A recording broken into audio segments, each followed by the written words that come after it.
Are Anonymous Global, and we have a message for Benjamin Netanyahu and the Israeli government. Our vigilant eyes have been watching the atrocities committed against Palestinians in Gaza under your leadership. The ongoing bombardment has resulted in unimaginable devastation, with thousands of innocent lives lost, including over 4,000 children, and many more injured and displaced. Hey ho Pop Gengs! Ini adalah kumpulan kabar-kabar terhangat minggu ketiga di bulan November 2023. Baik, kita mulai dari kabar-kabar dari ranah sosial politik yang aku rangkum dalam dua segmen khusus. Segmen khusus di Trend of the Week kali ini adalah serba-serbi dari Gaza. Dari Gaza, pasukan pertahanan Israel, IDF, berulang kali melakukan kesalahan fatal bermaksud untuk membuat warga internasional mengutuk Hamas karena telah menjadi penyebab awal konflik di Gaza terjadi. Mereka malah mempermalukan dirinya sendiri. Dalam sebuah video beredar, seorang pasukan IDF klaim telah menemukan daftar nama-nama pejuang Hamas di basement rumah sakit yang mereka klaim sebagai markas Hamas.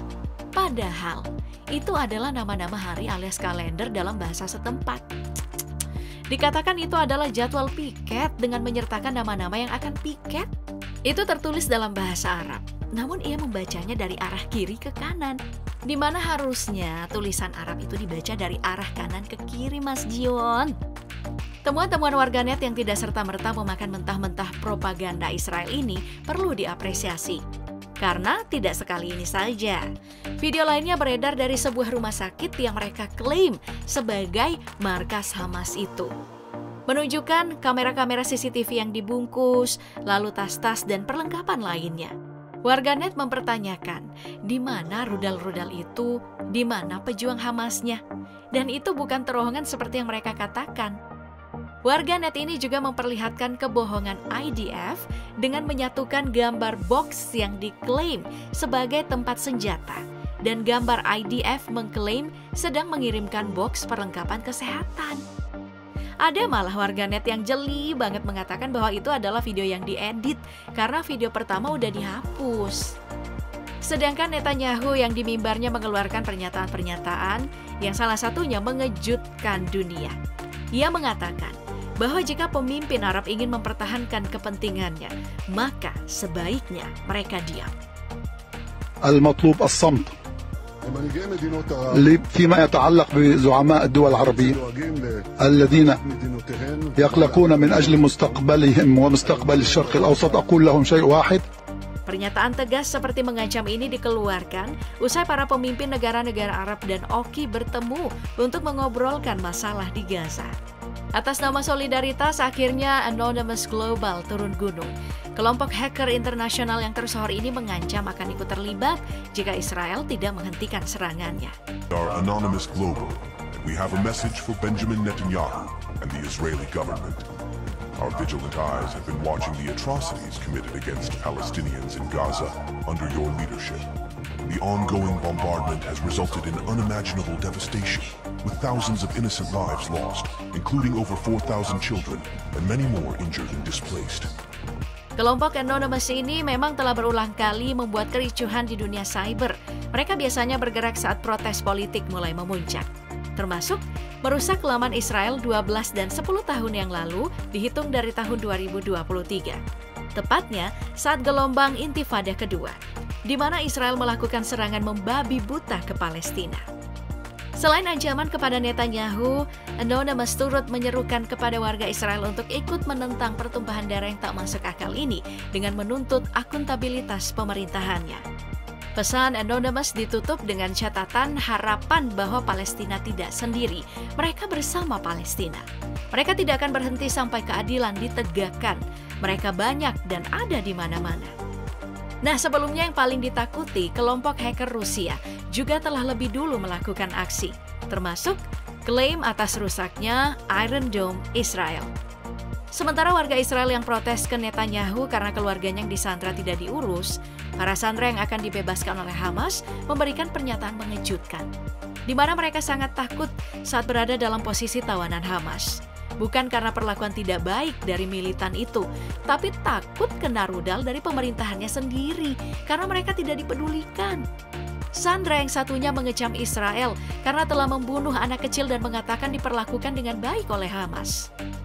Video lainnya datang dari tentara IDF yang meminta pemerintahnya menghentikan serangan rudal karena itu membuat mereka mati. Itu adalah detik-detik sebelum tentara itu mati karena serangan rudal. Video rekaman lainnya yang datang dari penembakan yang dilakukan helikopter Apache Israel. Tembakan membabi buta itu mengenai warganya sendiri dan jumlahnya tidak sedikit. Itu terjadi pada 7 Oktober 2023. Serangan pertama dari gelombang pembunuhan massal oleh Israel yang awalnya diklaim dibuka oleh Hamas.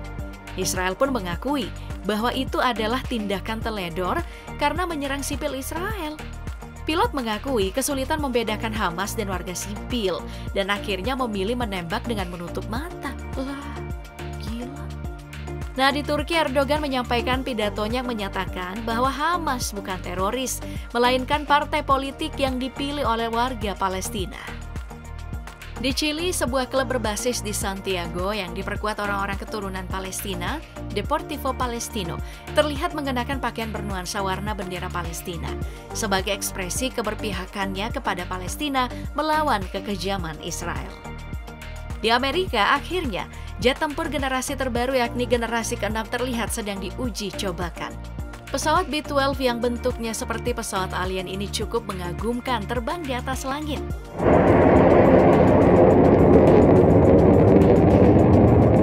Oke, dari serba-serbi Gaza, kita akan pindah ke serba-serbi pemilu. Segmen khusus Trend of the Week untuk beberapa bulan ini.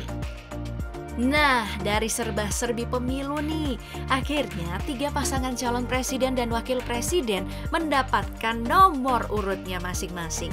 Pasangan Anies Baswedan dan Caimin alias Amin mendapatkan nomor urut 1. Ke Mamuju jangan lupa pakai sepatu. Kalau ingin maju, pilihlah nomor 1. Lalu Prabowo dan Gibran mendapatkan nomor urut 2. 112 Cempaka Biru.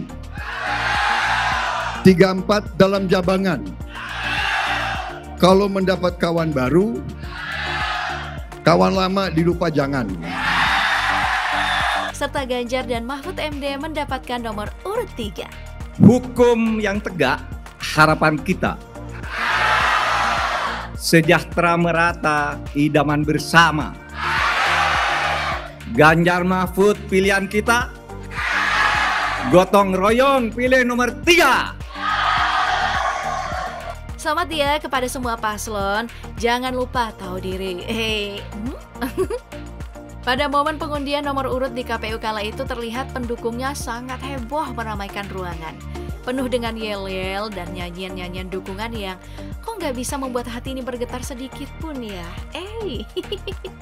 Gaya mereka juga berbeda-beda saat berangkat ke KPU. Prabowo Gibran mengenakan pakaian biru kayak blue baby blue gitu ya dengan menaiki bis bersama timnya. Lalu Anies Imin mengenakan pakaian berwarna putih menaiki mobil bersama timnya. Begitupun dengan Ganjar Mahfud yang mengenakan pakaian berwarna hitam dan putih. Nah, kalau untuk pemilu nanti nih, Kaisang punya usulan nih bahwa tinta yang digunakan nantinya untuk para pemilih yang selesai menentukan pilihan adalah berwarna pink lah. Bukan lagi ungu seperti yang lalu-lalu. Apalagi pemilu bertepatan jatuh pada 14 Februari alias Valentine. Menurutnya pemilu itu seharusnya menciptakan suasana yang riang gembira. Kuning juga bergembira, hijau apalagi? Putih aja tuh biar suci. Atau merah biar membara? Hitam biar bijak dan berani.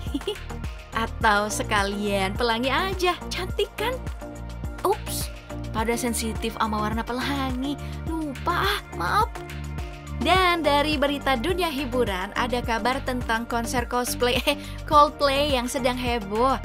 Abang Chris Martin membuka konsernya dengan pantun pinjam 100 dalam bahasa Inggris, membuat para penonton tertawa terbahak-bahak. Duh, kasihan ya abangnya.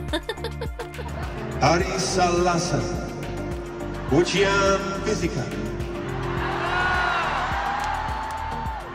Hari Selasa, ujian fisika. Giat belajar biar lulus.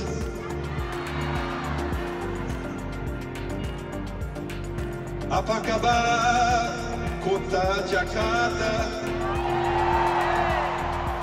Boleh dong pinjam 100.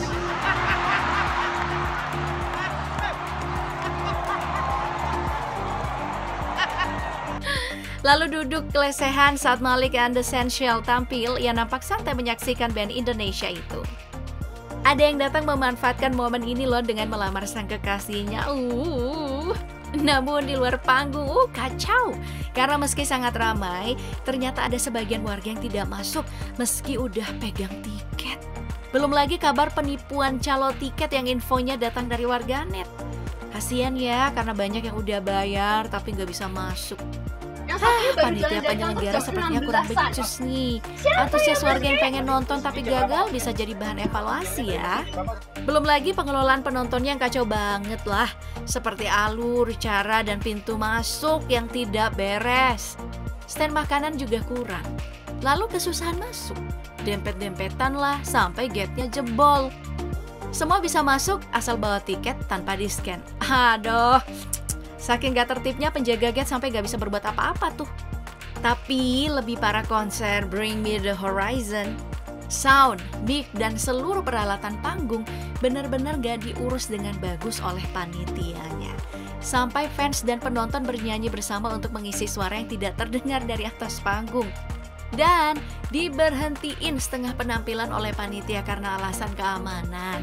Nah, atas kekacauan ini penonton protes dong dengan merusak fasilitas gedung, minta dana mereka dikembalikan segera. Kalian mau maki-maki saya nggak apa-apa, kalian mau lempar saya nggak apa-apa. Show hari ini saya sudah mencoba meyakinkan bandnya. Permasalahannya adalah kita mau berusaha yang terbaik. Tetapi memang pada malam ini saya minta maaf sebesar-besarnya, sedalam-dalamnya, bahwa kita nggak bisa melanjutkannya. Penjelasan dan klarifikasi panitia pun sangat-sangat tidaklah jelas seperti pidato para caleg dan capres-cawapres kemarin.